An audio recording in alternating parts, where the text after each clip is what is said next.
Dios les bendiga, Dios les guarde, amada iglesia, en esta preciosa hora de la tarde. Hoy, 24 de junio del 2020, día número 105 de esta pandemia. Bendito sea el nombre del Señor. Quiero antes de comenzar, dándole un saludo a toda la iglesia, a cada hermano, a cada amigo, a cada persona que a través de las redes sociales y a través de la página de la iglesia, tanto en Facebook como en YouTube, se pueden conectar con nosotros. Darle un saludo efusivo nuevamente.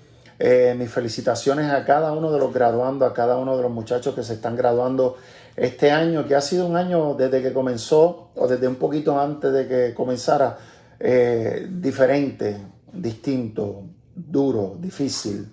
Bendito sea el nombre del Señor, pero Dios nos ha dado la fuerza hasta este momento para poder soportar y mantener lo que ha venido sobre, no tan solo sobre la nación de los Estados Unidos, sino como el mundo.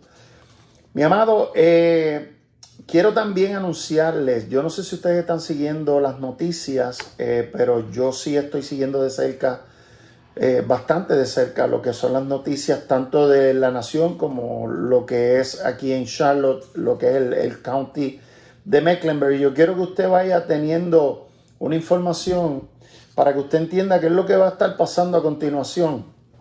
Mi amado, ya ayer anoche, por decirlo de alguna manera, la Cámara de Representantes y el Senado de este county estuvieron reunidos y ya hay una propuesta de ley. Escúcheme, ya hay una propuesta de ley aquí en el county de Mecklenburg para que cada persona tenga que usar las mascarillas obligadamente en público. Eso quiere decir que a donde quiera que usted vaya fuera de su casa, usted va a tener que usar la mascarilla obligatoriamente, so pena de que le den algún tipo de multa o peor aún, cárcel. Así que mi amado, todavía no es ley, pero ya pasó, fue aprobada con una mayoría de 7-2, así que con eso le dejo saber que el uso de mascarillas muy probablemente se convierte en algo obligatorio aquí en el condado de Mecklenburg. Mi amado, y si usted está siguiendo las cosas que están pasando en el mundo, usted se da cuenta y se estará mirando las cosas como van tomando cierto matiz, cierto color. La pandemia, el coronavirus no se ha ido, sigue más vigente que nunca. De hecho, en esta última semana, 20 estados han tenido un repunte de lo que es la pandemia mucho más elevado que al principio, y cada vez más jóvenes son los que están siendo infectados. Así que le pido en el nombre del Señor que se cuiden, que tengan mucha precaución. Muchas personas están minimizando lo que es el virus, y yo, pues obviamente, como pastor, necesito que usted sepa y entienda que esto sigue allá afuera, que no se ha acabado, que si usted tiene que salir a trabajar, se proteja, que si usted no tiene que salir, no salga, que si usted no tiene que visitar, no visite, mi amado.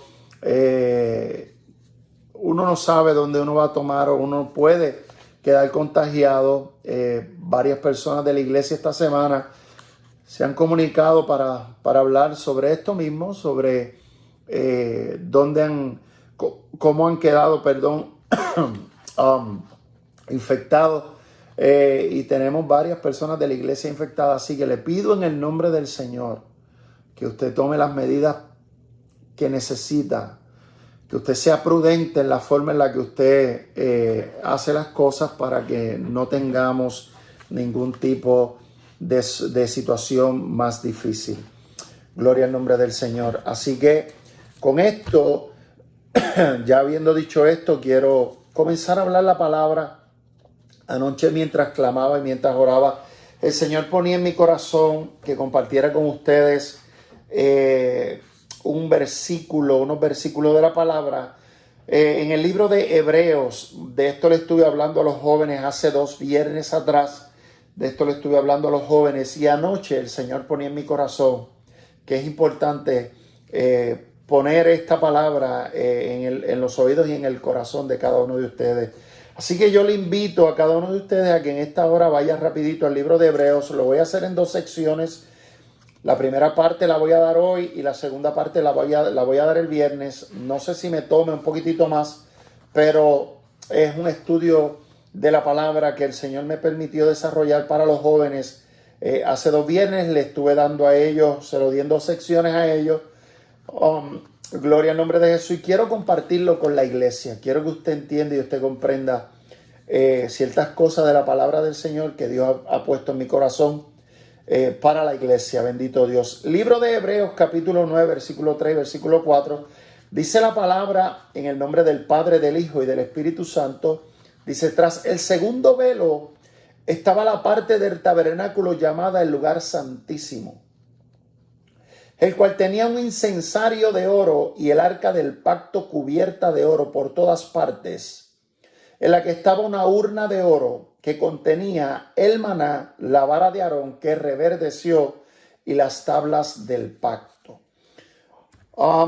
Yo quiero, primero que nada, yo quiero establecer que en la antigüedad la presencia de Dios descendía sobre este lugar, descendía sobre el lugar santísimo y se posaba sobre el arca del pacto. Obviamente todo lo que envuelve el tabernáculo es referente a Jesucristo, tiene como referencia a Jesucristo. Yo quiero que usted tenga eso en perspectiva, no se quite de esa perspectiva. Todo lo que envuelve el tabernáculo, todo lo que envuelve el arca del pacto representa a Jesucristo. Ahora bien, quiero que miremos con atención para que podamos entender y comprender ciertas cosas que Dios ha estado tratando conmigo, y yo quiero ponerlas a la disposición de ustedes como lo hice con los jóvenes. Mi amado, la presencia de Dios descendía sobre el arca del pacto. El arca del pacto era llevado por levitas, ¿verdad? Por los adoradores, por la tribu de Leví. Era llevado por los sacerdotes del lugar del tabernáculo. Gloria a Dios. Y la presencia de Dios reposaba, se posaba, entraba, estaba, como usted lo quiera ver, sobre el arca del pacto. Gloria al nombre de Jesús. Y allí se manifestaba la presencia de Dios sobre el arca del pacto. Ahora bien, en aquel tiempo el arca del pacto era llevada sobre los hombros, pero después que la dispensación de la ley pasó y vino la dispensación de la gracia, que es la que estamos viviendo ahora. Ahora tú y yo somos portadores de esa presencia. Somos portadores del Espíritu Santo de Dios. Somos portadores de lo que se posaba en el arca del pacto. Ahora tú y yo somos portadores de eso. Gloria al nombre de Jesús. La Biblia dice, quiero establecer eso con estos textos. La Biblia dice en 1 Corintios 3:16, dice: ¿no sabéis que sois templo de Dios y que el Espíritu de Dios mora en vosotros? ¿No sabéis que sois templo de Dios y que el Espíritu de Dios mora en vosotros? Dejándonos saber que ahora el Espíritu Santo, el Espíritu de Dios, la presencia de Dios, que antes era depositada sobre el arca del pacto y que era llevada sobre los hombros de los sacerdotes, ahora es depositada sobre ti, y ya tú no lo llevas sobre tus hombros, sino que ahora tú lo llevas dentro de ti, reposa dentro de ti, está dentro de ti esa presencia.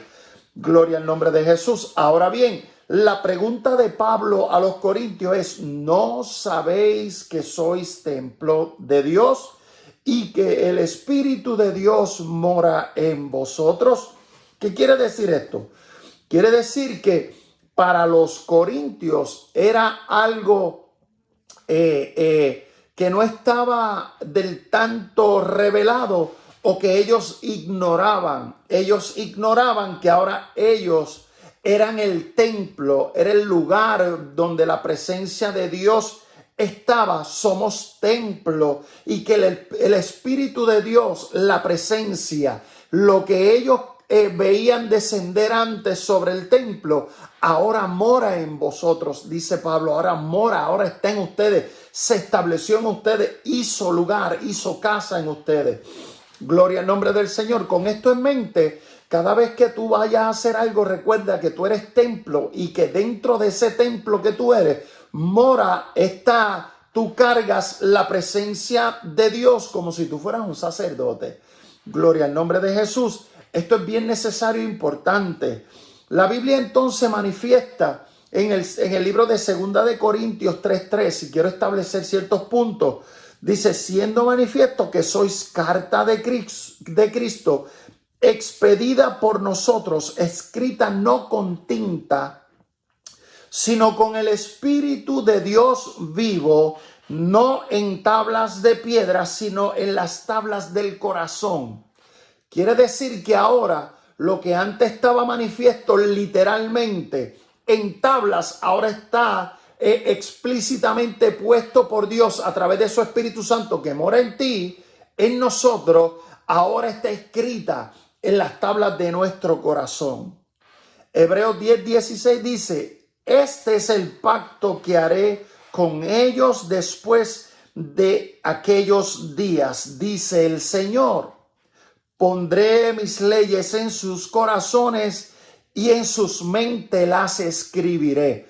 Quiere decir entonces que no es tan solo en el corazón, sino tiene que estar en nuestra mente, mi amado. Y esto lo que quiere establecer y lo que yo estoy buscando es que usted entienda que la presencia de Dios, que era cargada antes por sacerdotes en sus hombros y que la presencia era depositada en el arca del pacto, ahora tú eres esa preciosa arca donde el Espíritu de Dios mora, donde la presencia de Dios se manifiesta, donde la presencia de Dios habita, mora, está, existe, coexiste, se manifiesta, está en coinonía contigo, está junto, unánime contigo en cada momento, cada situación, en cada lugar. Y esto es importante porque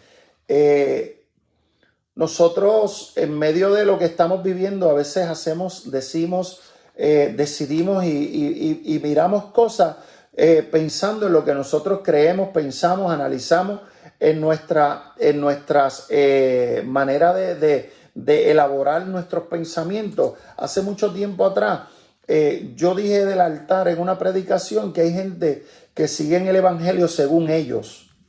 El evangelio según yo, lo que yo interpreto, lo que yo creo, lo que yo pienso, lo que yo creo conveniente, lo que creo conveniente lo pongo y lo exhibo, y lo que no creo conveniente porque no me interesa, o como ya la palabra lo dice, no me es conveniente, simple y sencillamente eso yo lo evito, lo saco, lo eximo, no lo exhibo. Y muchos de nosotros vivimos ese evangelio. Hablamos de una santidad, pero es una santidad condicionada a nuestras necesidades. Hablamos de paz y hablamos de una paz condicionada a nuestro estatus, a lo que nosotros vivimos. Hay gente que habla de paz, pero está en guerra con el hermano, con la hermana, con el familiar, con la persona menos pensada, está en guerra. Y hablan de paz, hablan de llevar la paz, de tener a Jesucristo y de mostrar paz y amor a otras personas. Así que cuando tú vayas a mencionar y cuando tú vayas a hablar esto, iglesia, piensa primero quién yo soy en Dios. Yo soy el lugar que Pablo estipuló y que el Espíritu Santo escogió como templo para morar. La Biblia dice en el libro de Hebreos, se lo acabo de leer, el 10:16, que Él pondrá las leyes en el corazón, sus leyes, no las mías, no las del concilio, no las de la tierra, sino las leyes de Él en nuestros corazones y en nuestras mentes. Quiere decir que antes de tú hablar tienes que pensar de lo que sale de tu corazón. Tu corazón tiene que estar lleno de su palabra para que tu mente esté llena de su palabra y tu boca salga llena de su palabra. Gloria al nombre de Jesús. Así que habiendo dicho esto y ya habiendo estipulado y dejado sentado lo que cada uno de nosotros es en Dios, quiero entonces dar un poquitito de luz, arrojar un poquitito de luz. ¿Dónde estaba el arca del pacto? El arca del pacto estaba en el lugar santísimo, en el lugar donde solamente el sacerdote escogido una vez al año entraba. Sin embargo, cuando lo miramos desde el punto de vista de nuestros tiempos, Jesús al morir rasgó el velo del templo, ese velo se abrió y ahora tú y yo tenemos acceso cuando queramos, donde sea, en cualquier momento, porque ahora tú y yo tenemos la oportunidad de tener coinonía, tener relación con el Padre. Antes no teníamos eso. ¿Por qué? Porque antes la presencia se manifestaba en un lugar específico y una sola persona tenía la oportunidad de entrar y abogar por los pecados de todos. Ahora tú y yo tenemos a Jesucristo como abogado. Rompió eso de tener que entrar solamente una vez al año con un sacrificio perfecto para que tú y yo pudiéramos tener acceso al Padre en cualquier momento y donde quiera, en cualquier circunstancia. El lugar santísimo se denominaba como el lugar de la alabanza. Había allí un incensario y este incensario habla de la revelación, de una revelación que trae luz, que trae sabiduría. Habla del aceite de la unción del Espíritu Santo y habla del aroma que habla de dos cosas. El aroma que salía del incienso que brotaba en aquel lugar habla de la dulzura de la palabra, pero también habla de la amargura de la persecución. Escúchame bien y toma nota. Había un lugar también allí que se llamaba la mesa de los panes y este lugar de la mesa de los panes habla de la satisfacción y de la provisión. Eso era lo que tú encontrabas cuando entrabas al lugar santo para luego pasar al lugar santísimo, para luego entrar a donde estaba la presencia de Dios. Tenías que sentir el aroma, número uno, y ver la luz de lo que simbolizaba la presencia del Espíritu Santo a través de aquel candelabro y de lo que era la palabra de Dios y la provisión de Dios al hombre, no solo físico, sino de toda palabra que sale de la boca de Dios. Y ahí vamos a llegar en un momentito. Y voy rapidito porque quiero entrar a lo que realmente Dios quiere hablarle a cada uno de ustedes y lo que habló a mi vida y lo que le habló a los jóvenes hace 2 viernes atrás. Bendito sea el nombre del Señor. Quiero estipular y dejar claro lo que es un pacto. Un pacto es un acuerdo entre 2 personas o más que los obliga, escúcheme bien, que los obliga a ambas partes a cumplir una serie de condiciones. ¿Qué quiere decir esto? Que cuando yo entro en un pacto, cuando yo entro en una relación donde tú vas a necesitar de una persona y una persona necesita de ti para llegar a algo en común, bendito sea el nombre del Señor, este pacto, esto que yo hago me obliga a cumplir. Me obliga a cumplir. Me obliga a hacerlo. Cuando yo empeño una palabra, la Biblia dice que tu sí sea sí y que tu no sea no. Cuando tú empeñas una palabra, cuando tú hablas una palabra, cuando tú prometes algo, la Biblia habla en el libro de Eclesiastés que cuando tú te acerques a la iglesia, al altar, tú te acerques para oír y menos para hablar, porque muchas veces lo que tú hablas te compromete a cumplir y muchas veces nosotros le prometemos a Dios cosas que no cumplimos.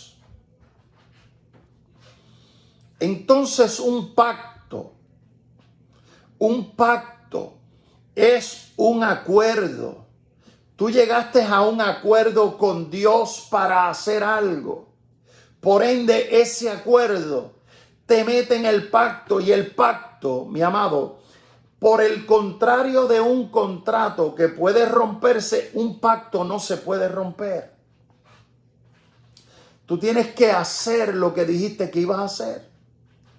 Entonces la Biblia dice que este era el arca del pacto. Allí fue donde Dios selló el pacto con el hombre.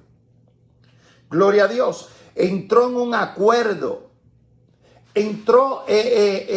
Llegaron a establecer pautas. Gloria a Jesús. Que estas pautas obligan a ambas partes. Y la Biblia dice que Dios no es hijo de hombre para mentir ni para arrepentirse. Que Dios no tiene sombra de variación, que cuando nosotros somos infieles, Él permanece fiel, Quiere decir que Él siempre cumple su parte del pacto.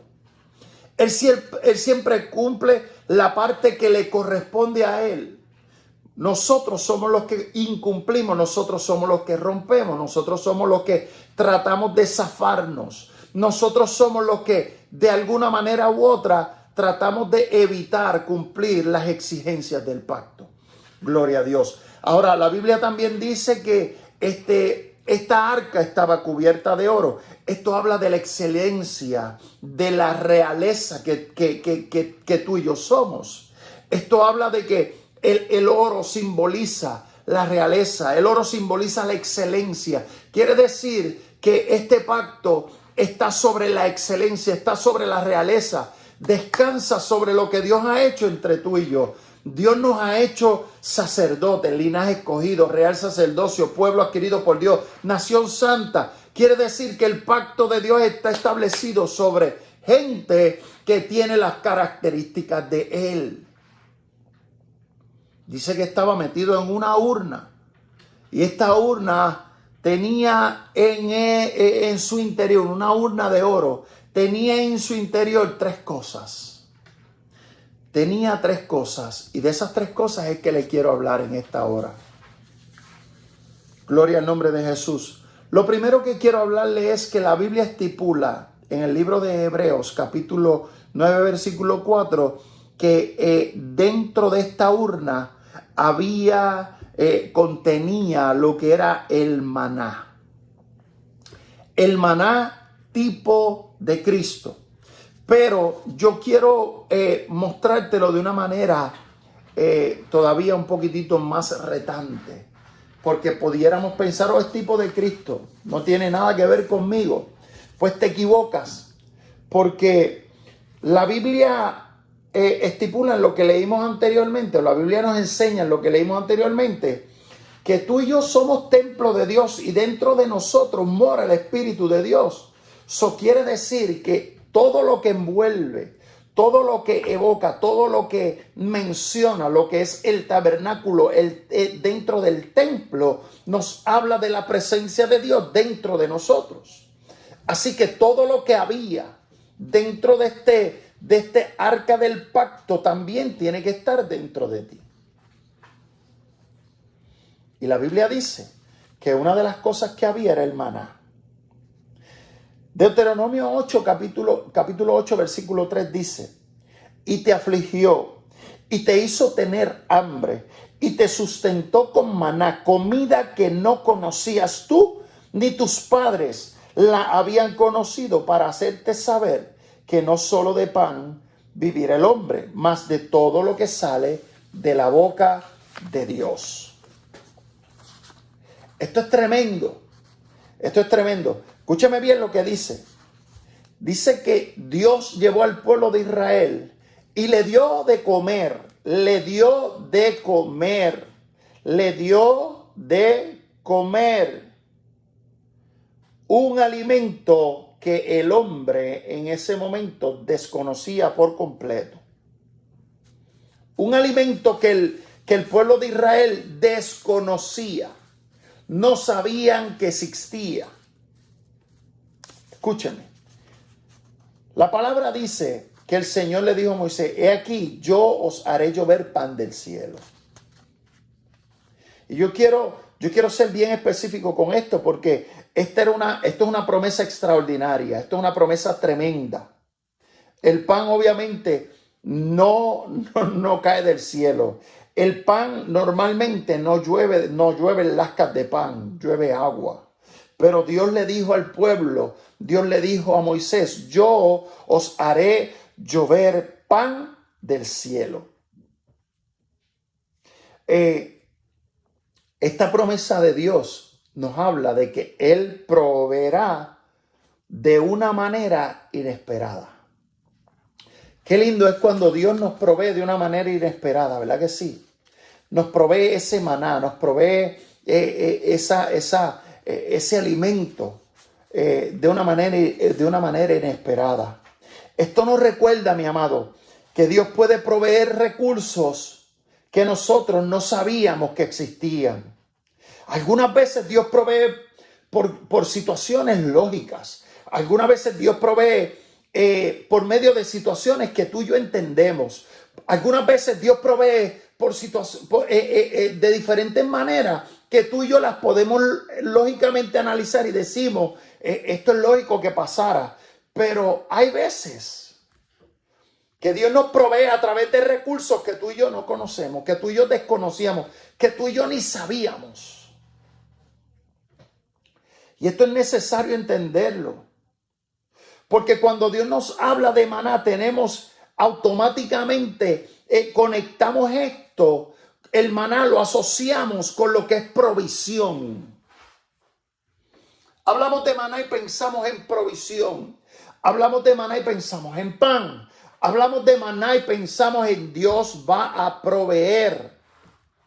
Pero más importante que verlo como una alimentación, la Biblia dice que Dios nos hizo tener hambre, nos hizo sentir hambre. Escúchame bien. Dios nos hizo tener hambre para sustentarnos con algo que tú y yo desconocíamos. No es simplemente que nos alimentó, es que el alimento que nos proveyó tú y yo lo desconocíamos por completo.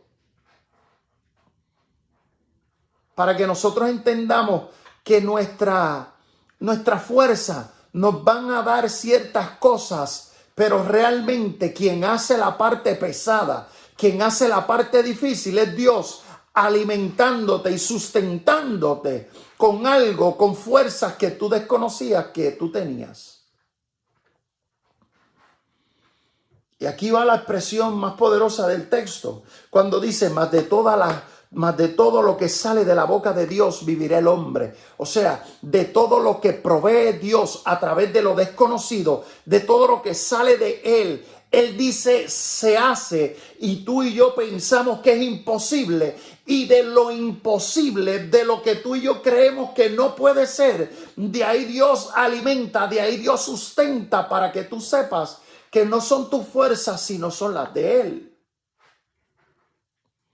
La palabra maná quiere decir, ¿qué es esto? Eso fue lo que salió de los labios de los labios del pueblo cuando vio caer aquellas hojuelas del cielo, aquellas hojuelas blancas que cubrieron todo el valle. Cuando ellos vieron esto, lo que salió de sus labios fue, ¿qué es esto?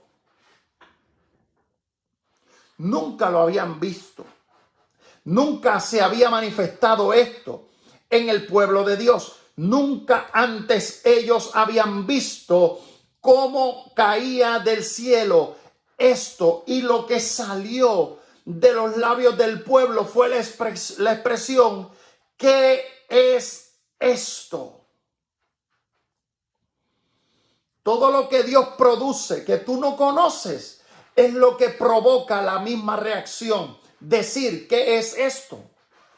¿Qué es esto que estás haciendo, Dios? ¿Qué es esto que me está pasando, Dios? ¿Qué es esto que está sobre nosotros, Dios? Porque cuando Dios está proveyendo algo en un momento que tú desconoces, lo que sale de tus labios es la misma expresión. ¿Qué es esto? Yo quiero que vayas rapidito al libro de Jonás y te voy a comprobar esto de una manera bien interesante, como Dios me lo enseñó, como Dios lo puso en mi corazón. Libro de Jonás, capítulo, para algunos en unas traducciones es capítulo 2, versículo 1, para otros es capítulo 1, versículo 17, dependiendo de la Biblia que tengas. De la versión de la Biblia que tenga va a ser uno de estos dos textos. Si en tu Biblia no está en el 2.1, va a estar en el 1.17. Así que búscalo, si no en el 1.17, en el 2.1. En la versión que yo utilicé aparece en el capítulo 2, versículo 1. Dice, mas Jehová había prevenido un gran pez que tragase a Jonás. Voy a repetirlo, mas Jehová había prevenido un gran pez que tragase a Jonás. Y estuvo Jonás en el vientre del pez 3 días y 3 noches. Escucha bien. ¿Qué tiene que ver esto con el maná? Bien sencillo, es que cuando Dios provee de una manera que tú y yo desconocemos, tú y yo lo primero que decimos es ¿qué es esto? Ahora, escucha. Voy a leer nuevamente, dice, mas Jehová había prevenido. Esa palabra prevenido, tal vez en tu versión dice Dios había hecho, Dios había preparado un gran pez que tragase a Jonás. La palabra preparado, que tal vez está en tu versión, en la mía dice prevenido, significa, y cuando tú lo buscas en el lenguaje original, es maná. Dios había, dice Macio, había maná, un gran pez. Mi amado, ante la situación que estaba viviendo Jonás, dice la palabra que Dios, maná, preparó un gran pez. ¿Qué es esto?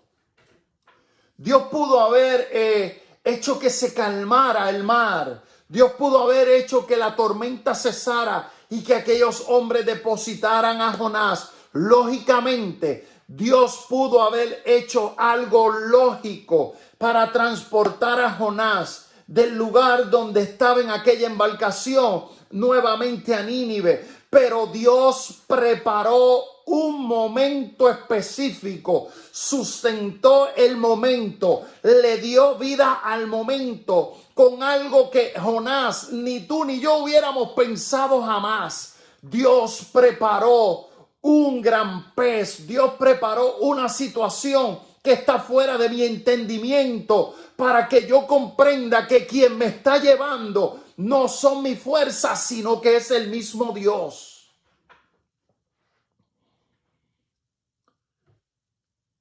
Estás tratando de hacer cosas por tu fuerza.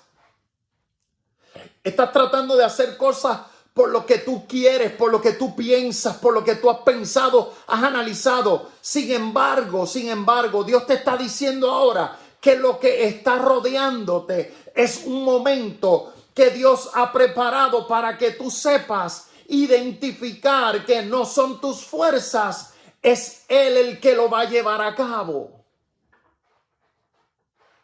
Eso reposa sobre todo aquel que lleva la presencia de Dios y entiende el plan de Dios. Hace unos días predicaba acerca de José y yo dije que José entendía el plan de Dios. José entendía lo que Dios estaba haciendo. José entendía cuál era el propósito de Dios. Hay gente que no entiende cuál es el propósito de Dios y simplemente dejan de funcionar, se olvidan de lo que Dios está haciendo, se olvidan del llamado, se olvidan de lo que Dios quiere, se olvidan del propósito, se olvidan de lo que Dios les habló, porque simplemente no entienden lo que está pasando en el momento. Sin embargo, la Biblia me dice que José, un joven de 17 años, tuvo un sueño donde Dios lo había puesto en lugares de liderazgo, en lugares grandes, altos. Ese era el sueño de José. Ese era el sueño que Dios había provocado en José. Y José sabía, no lo había soñado una vez, lo había soñado 2 veces de la misma manera. Y José entendió que Dios tenía un plan. José entendió que Dios tenía un propósito. Lo dije el domingo pasado. Hay algo más grande. Y Dios hace cosas en medio de nosotros que muchas veces no entendemos, que nos desaniman, que nos quitan la fe, que nos tambalean, nos hace pensar, nos hacen dudar. Tenemos sentimientos encontrados y tomamos decisiones de olvidarnos de todo. ¿Qué le hubiera pasado a Jacob si José simplemente se hubiera rendido y le hubiera dicho a Dios en aquella cisterna: el sueño que tú me diste fue una mentira, lo que tú me hablaste en sueño fue una mentira, yo me vi gobernando, yo me vi en liderazgo, yo me vi ejecutando, yo me vi haciendo la voluntad tuya? Sin embargo, lo que yo estoy viendo, me veo metido en esta cisterna. Ahora mis hermanos me quieren matar. Después vendido a los amalecitas. Ay, Señor, no te bastó con llevarme a la cisterna. No te bastó con que mis hermanos me quisieran matar. Ahora me llevas vendido a esta gente que no es de mi pueblo. Nuevamente vendido en Egipto. ¿Cuántas cosas le pasaron a José? Un joven de 17 años.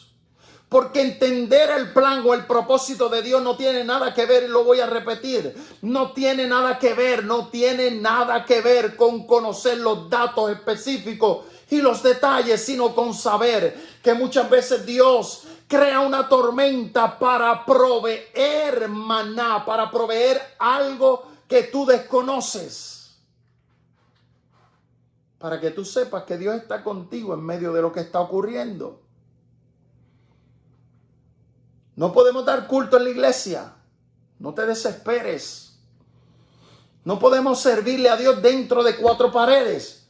No te desesperes. Busca el propósito de Dios.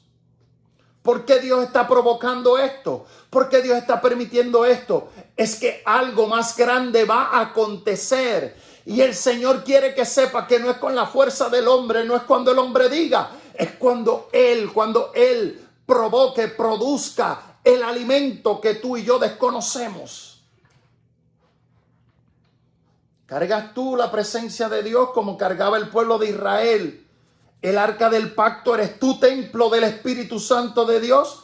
¿Eres tú morada del Espíritu Santo de Dios? Si tú eres morada del Espíritu Santo, es muy bonito hablar de que cargan la presencia. Y cargar la presencia no es hablar lengua, profetizar, sanar, no. Cargar la presencia es tener al Espíritu Santo de Dios y operar bajo las condiciones del Espíritu. Mediante el Espíritu Santo de Dios opera y hace su voluntad. No la mía, no la tuya, no la del concilio, no la de los gobernantes, sino la voluntad de Dios. Y cuando tú conoces cuál es la voluntad de Dios, que es perfecta, que no añade tristeza, que todo lo que Dios hace, lo hace con el pensamiento, dice la Biblia, los pensamientos que tengo con ustedes son pensamientos de bien. Para el que ama a Dios, todas las cosas obran para bien. ¿Por qué? Porque cargas la excelencia de Dios en ti, cargas la excelencia de Dios. Dice la Biblia que cargamos esto en vasos de barro, para que la excelencia y la gloria sea de Él y no tuya ni mía. Es bien fácil decir que cargas la presencia de Dios. ¿Realmente tú cargas al Espíritu de Dios? ¿Realmente cuando las cosas no se ponen como tú quieres o no salen como tú quieres, de verdad cargas la presencia de Dios? ¿O cuando las cosas no son como tú quieres, simple y sencillamente te olvidas? Dios te está llevando más allá, Dios te está empujando más allá. La Biblia dice en Deuteronomio capítulo 8 que Él provocó, que Él fue quien hizo que el pueblo tuviera hambre y necesidad para sustentarlo con un alimento que el pueblo no conocía. Hay situaciones que tú desconoces, hay situaciones que te marcan, hay situaciones que te golpean, hay situaciones que te quitan el ánimo, hay situaciones que te quitan la fe, hay situaciones que te debilitan, hay situaciones, hay condiciones, hay momentos en la vida de cada cristiano, mi amado, que le exigen a uno poner la fe y decir, Señor, simple y sencillamente estoy completamente perdido, no sé lo que voy a hacer. Es ahí cuando Dios te dice, no es con tu fuerza, es con mi fuerza. No es lo que tú estás tratando de hacer, es lo que yo quiero hacer. Hablamos de cargar la presencia. Cargar la presencia es entender que los momentos perfectos es Dios el que opera, no el hombre. Cargar la presencia exige más. Que hablar lenguas exige más. Que danzar exige más. Que moverse exige más. Cargar la presencia de Dios es entender lo que Dios está haciendo en nuestros tiempos para que nosotros podamos ser sustentados con algo que tú y yo desconocemos, para que en el futuro nosotros podamos decir, yo fui sustentado por medio del Espíritu de Dios. Yo fui sustentado por medio de la presencia que cargo de Dios. Yo fui sustentado. Hay gente que habla de presencia, sin embargo están huecos, vacíos, no tienen nada, no hay esencia. Cuando tú cargas la presencia de Dios, los momentos difíciles no te hacen correr. Dentro del arca del pacto estaba el maná. Estaba el qué es esto de Dios. Estaba el qué es esto. Estaba el momento donde Dios hace cosas que tú desconoces. Voy cerrando con esto, mi amado. Escucha lo que el Señor dice. Te afligí, te hice tener hambre. Te afligió, te hizo tener hambre para sustentarte con el qué es esto de Él. Te afligió y te ha hecho tener hambre para que sepas que la provisión de Él va a llegar cuando menos te lo imagines y de la manera menos imaginada.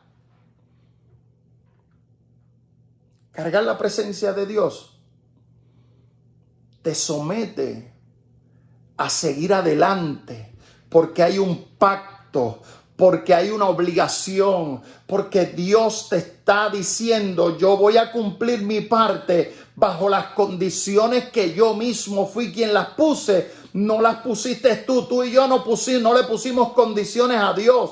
Tú y yo no le podemos poner condiciones a Dios para cumplir la parte del pacto que nos toca. Él puso las condiciones y tú y yo las aceptamos. En su medida, en su momento, en la manera que Él quiere hacer las cosas, Él las va a hacer. Y simplemente tú y yo tenemos que cumplir con lo que nosotros dijimos que íbamos a cumplir. Porque Él es fiel y verdadero. El que prometió es fiel y verdadero para cumplir. Quiero orar en esta hora. Quiero orar. Mi amado, busca en tu interior, si dentro de tu interior, dentro de lo profundo de ti, está el qué es esto de Dios, sometido. Señor, lo que me des, con eso voy a hacer, porque es lo que tú estás proveyendo. Le decía a mi esposo, y lo dije creo que unos domingos atrás, aquí, en una predicación: agradécele a Dios hasta por las espinas de las rosas. Agradécele a Dios por los momentos de sufrimiento. Agradécele a Dios por los momentos de escasez. Agradécele a Dios por lo que estás pasando. ¿Sabes por qué? Porque pronto verás cómo Dios hace que ese momento se convierta en algo glorioso para testimonio. Lea el capítulo 8 del libro de Deuteronomio y usted se va a dar cuenta de que el propósito de Dios muchas veces está muy lejos del propósito tuyo y mío, de lo que lógicamente el hombre piensa. Oramos. Padre, te doy gracias. Espíritu Santo de Dios, te doy gracias por esta bendición enorme que me permites. Te pido, Dios eterno, que tú, Señor, seas sobre cada uno de nosotros. En medio del caos político, en medio del caos de salud, en medio del caos económico, en medio del caos espiritual que están viviendo mis hermanos, que hemos estado pasando todos, Señor. Todos, me incluyo en esta oración, Señor, porque he tenido mis batallas, mis luchas. Han llegado momentos, Señor, donde el desánimo tal vez ha tratado de poner algún tipo de presión sobre nuestras vidas. Cada uno de mis hermanos, Señor, se ha sentido. Cada uno de mis hermanos ha visto, Padre Celestial, lo difícil que es caminar en el desierto, Señor, esperando que el maná caiga. Cada uno de nosotros. Y cuando el maná cae, Señor, no entendemos. No sabemos lo que cae, no sabemos lo que está pasando, porque no es de nuestra fuerza, es con todo lo que sale de tu boca, es con todo lo que tú, Señor, tú provees, es con todo lo que tú preparas para que cada uno de nosotros reciba, Señor, bendición, salud, tranquilidad y paz en medio de lo que está ocurriendo. Ayúdanos, danos la sabiduría y el entendimiento, Señor, para operar bajo las condiciones de tu espíritu, cargando y reconociendo, recordando que somos templo y cargamos. En nosotros mora el Espíritu Santo de Dios. Bendice a la iglesia Sion, bendice a cada hermano, bendice a cada joven. Señor, reprende, Dios mío, reprende todo espíritu, Dios eterno, de confusión en la vida de los jóvenes, en la vida de los niños, Padre Celestial. Todo sentimiento o toda sensación o toda emoción, Padre eterno, contraria a la libertad de tu espíritu, Señor, repréndelo en el nombre de Jesús. Reprende, Dios mío, cualquier espíritu contrario a ti, Señor, que quiera poner tristeza, angustia, melancolía. Señor, la depresión en el nombre de Jesús, repréndela. Padre eterno, y permítenos esperar. Permítenos tener fe, Señor, en estos momentos de angustia. En el nombre de Jesús de Nazaret, mi Dios amado, toda la gloria y toda la honra es tuya, Señor. Amén, amén. Mi amado, Dios le bendiga, Dios le guarde. Será hasta la próxima. Cuídese mucho, por favor. Le pido en el amor del Señor que se cuide, que tenga a mano una mascarilla, guantes. Cuídese, mi amado. Le amamos en el amor de Cristo. Dios les bendiga, Dios les guarde.